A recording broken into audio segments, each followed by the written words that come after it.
Hello, today is day 16 of my 22 push-up challenge. I'm going to pick up on the discussion today I started yesterday about the neuroscience of PTSD.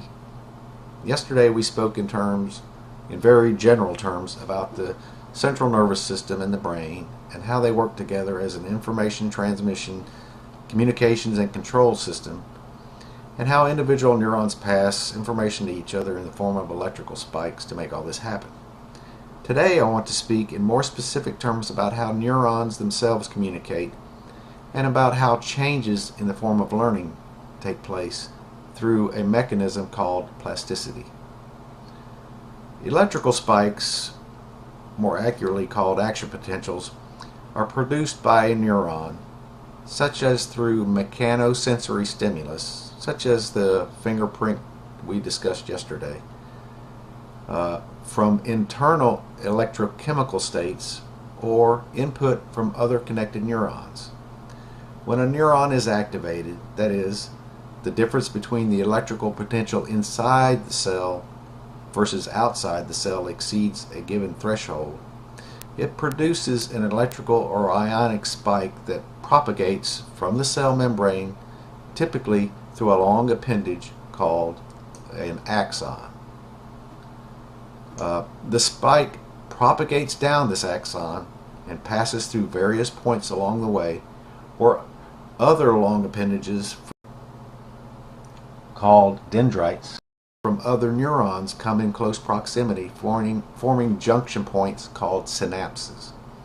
Depending on the structure and state of the proteins and configuration of the chemicals called neurotransmitters within the tiny surfaces of these junctions, the presentment of this spike may or may not cause the generation of an action potential on the postsynaptic side of this junction.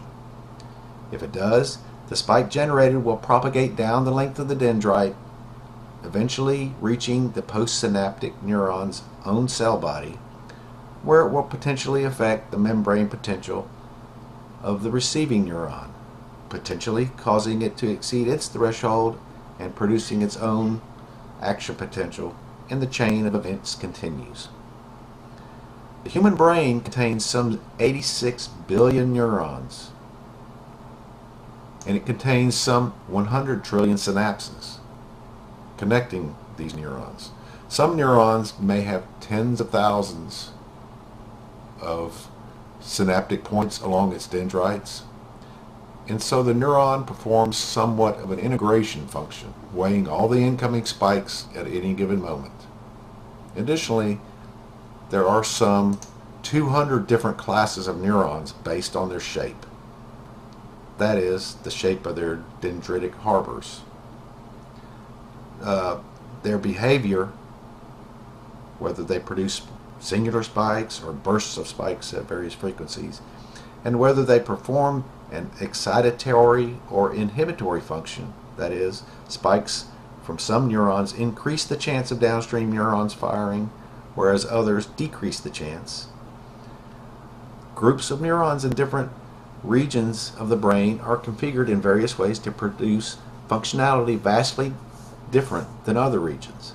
For instance, the group of neurons in various nuclei within the occipital lobe, which is in the very back of the brain, which is where vision processing takes place, perform a very different function than the groups of neurons in the frontal cortex, which is the area of executive function such as high-level decision making and judgment, and this is the area where that takes place. Even though they're essentially based on the same mechanism, they perform vastly different functionality. Essentially, it's all in how they're wired together. What's important to note here, however, is that whether the signal gets passed to a downstream neuron or not depends on many factors. One factor is whether or not the synapse is configured to generate the postsynaptic spike. Another, of course, is whether a synapse exists at all connecting the two neurons. Another is whether or not enough concurrent spikes are present on the dendrites of the downstream neuron, and yet another is what the current levels of various chemicals and neurotransmitters are at the time of the activity in the vicinity of these neurons. All of these factors, and many more which are not mentioned, can change, and these changes are how learning occurs. Synapses can reconfigure their protein structures to stop or to pass on a spike in the order of milliseconds. Entirely new synapses can form or go away on the order of several seconds. Dendrites can branch out or contract on the order of minutes or hours. Even entirely new neurons can be born or die in certain regions, such as the hippocampus, over the course of hours or days. All of these changes are structural, and they all change the way information is processed within the brain. We now understand some of the various mechanisms at play which cause these changes to occur, some having to do with timing or frequency of the arrival of these spikes between connected neurons, some having to do with various levels of neuromodulating chemicals in the extracellular fluid surrounding the neurons, some having to do with repeated incidences of concurrent spiking activity of functionally or spatially neighboring neurons called entrainment. All in all, it makes for a very complex system, but for a system that is capable of encoding an enormous amount of information, and a system which can adapt to changing environments very rapidly in development or environmental conditions.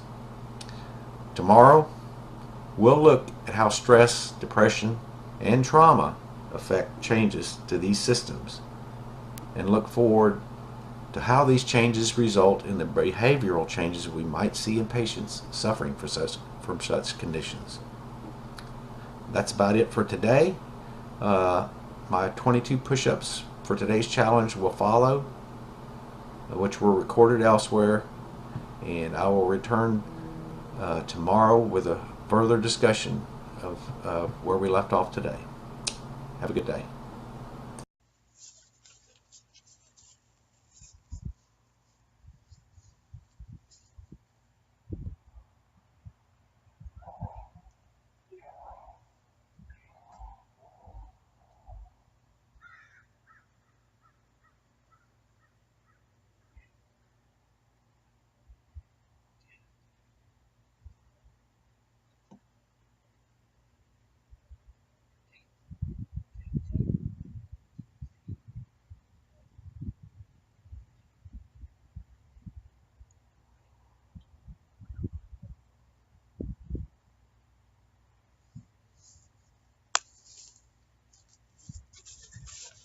See you tomorrow.